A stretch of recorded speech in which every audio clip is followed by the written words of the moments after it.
Hi, everyone. Welcome back to Learn with Me. I am Deborah Hanson. And before we get started, I just want to say thank you to everybody who has hit that like and subscribe button for me. That's really nice of you. And I appreciate it so much. I love watching the numbers go up. We're going to keep seeing them go higher and higher, which is great. So today we're going to look at AP Psychology 3.8 Operant Conditioning. And I'm going to go into a little more detail than I normally do in some of these videos. Normally, I just kind of like touch the surface, but some of my students have been saying maybe it would be good if you go into some more detail, which if that's what you like, let me know because I'm happy to even go back to Unit 1 and 2 and actually go into some detail on some of the more important concepts, especially for the exam in May.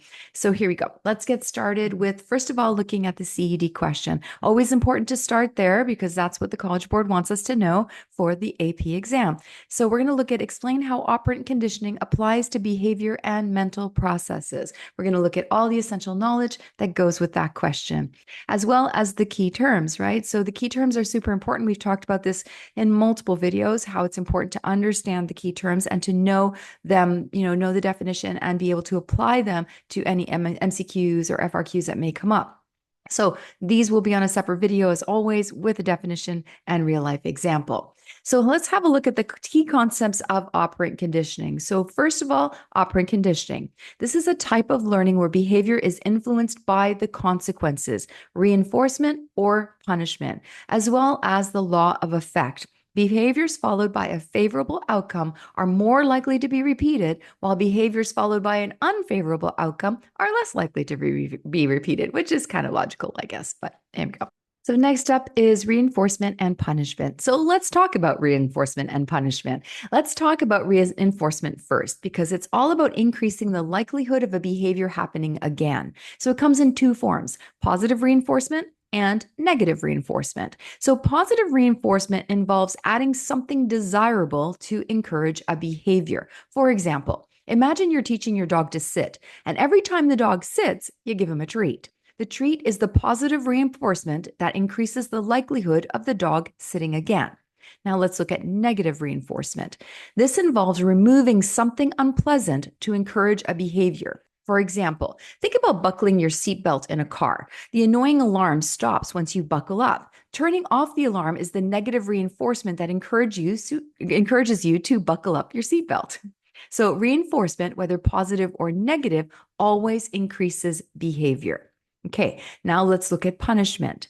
So, which is about decreasing the likelihood of behavior happening again. So, like reinforcement, it also comes in two forms: positive punishment and negative punishment. So, let's look at positive punishment first. This involves adding something undesirable to discourage a behavior. So, for example, if a child draws on the walls, scolding them is a positive punishment because you're adding a consequence to reduce the behavior.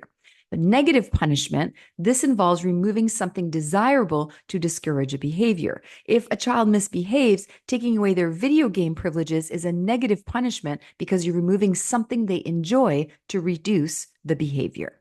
So let's recap this. Reinforcement increases behavior. Positive reinforcement adds something good, while negative reinforcement removes something bad. Punishment decreases behavior. Positive punishment adds something unpleasant, while negative punishment takes away something desirable. So understanding these concepts helps us to understand behavior and how it shapes our everyday life. So whether you're training a dog, learning a new habit, dealing with consequences, reinforcement and punishment are tools that guide our behavior.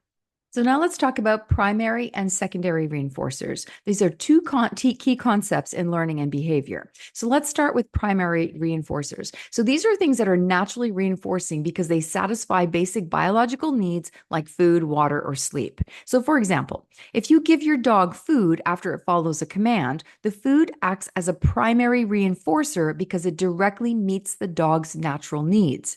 Now, secondary reinforcers are a little different. These don't directly satisfy a basic need, but become reinforcing because they're associated with a primary reinforcer. Here's an example. Imagine a student earns good grades and receives praise for their success. While praise doesn't fulfill a biological need, it's reinforcing because it's tied to that feeling of achievement and recognition.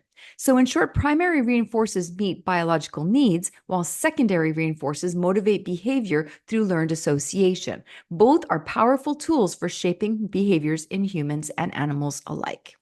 Now we have shaping behavior. So shaping is basically is gradually guiding behavior towards the desired goal by reinforcing successive approximations of the behavior. For example, training a rat to press a lever by first reinforcing it for approaching the lever, then touching it, and then finally pressing it. Okay.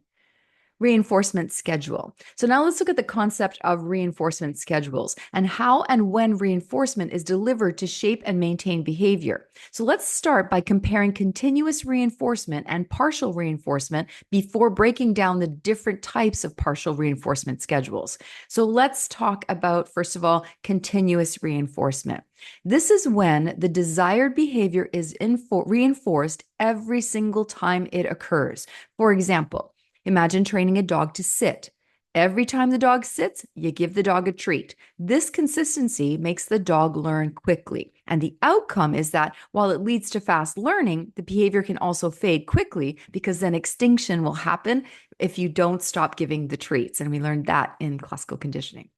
Now, let's talk about partial reinforcement, which means you reinforce the behavior only some of the time. And the outcome for this means that the learning takes longer, but the behavior is much more resistant to extinction, making it a great way to maintain long-term habits.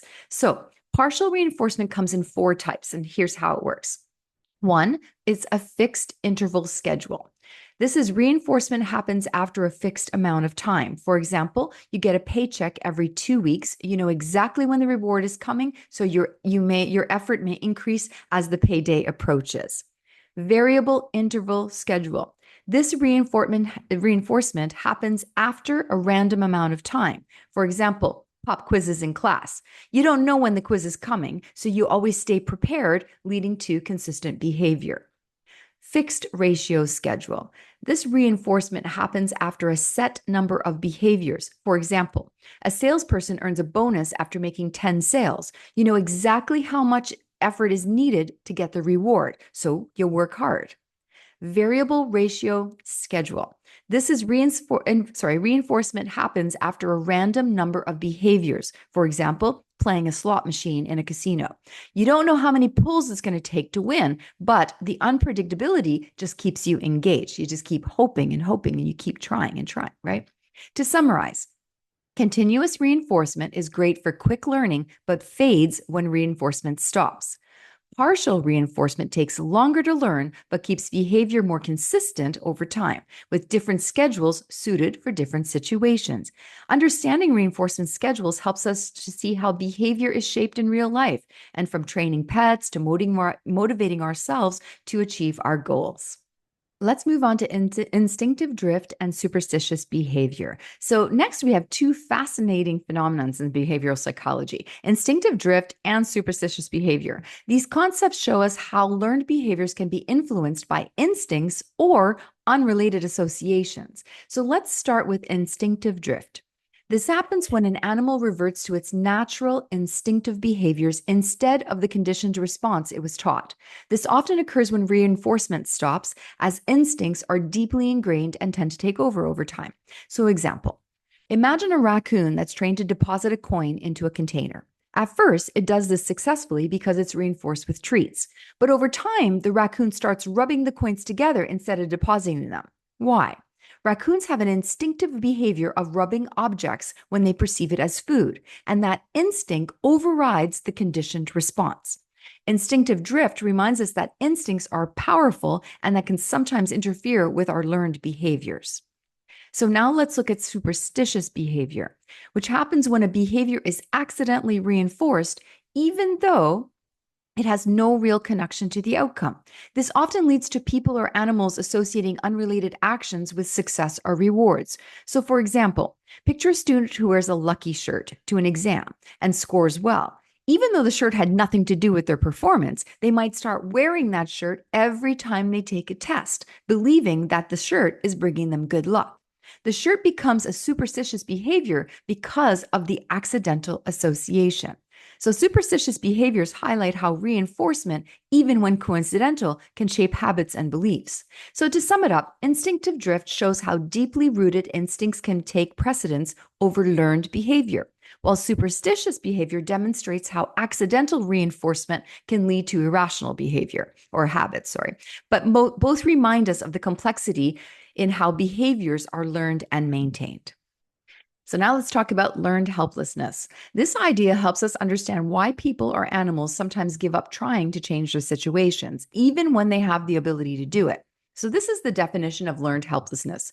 Learned helplessness occurs when an organism learns that it has no control over aversive stimuli, like pain or discomfort, and eventually it stops trying to escape or change its situation. This response happens after repeated exposure to uncontrollable events. Here's an example for you.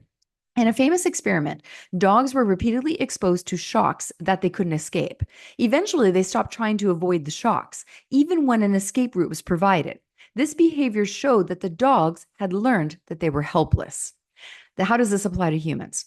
Learned helplessness doesn't just affect animals, it is also observed in humans.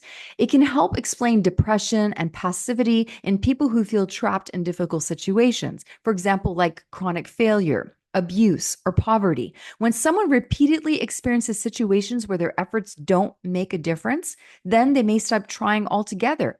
Or even when opportunities are starting to improve in their situation, they still may not put in the effort to do that. Learned helplessness shows us how a sense of powerlessness can take hold after repeated negative experiences. Understanding this is really important so that it can help us identify the patterns of passivity and work harder towards empowering individuals to regain control over their circumstances. Okay, so let's look at our key takeaways for 3.8 operant conditioning. We'll talk about operant conditioning. This involves learning from the consequences of behavior, reinforcement, and punishment. The different types of reinforcement, positive, negative, primary, secondary. They shape behavior in unique ways. Reinforcement schedules impact how quickly and strongly behaviors are learned and maintained. And lastly, concepts like shaping, instinctive drifts, superstitious behaviors, and learned helplessness explain how animals and humans learn and behave in complex environments. Okay, that's all I've got for 3.8 operant conditioning. Hopefully you found that helpful. Let me know if you like it, where I'm adding a lot more content than I was before. Like before, I was just kind of touching the surface, and I'm trying to go a little deeper so that you understand the concepts better. If you like that, give me a like. I'll know that I should continue that in the future videos, especially with Unit 4. And I will go back to 1 and 2 and actually add some more information. So that'll make it easier for you when you're studying for that AP exam. Okay, thank you so much. And if you want to see the full slideshow, you'll find the link below. You can see it from my Teacher Pay Teacher stores. It's got all the slides and all the information. I just keep it simple on YouTube, but on the actual slide, it comes with a workbook and everything that you can work along with. You'll find that link below. Thanks again for listening, and I'll see you next time.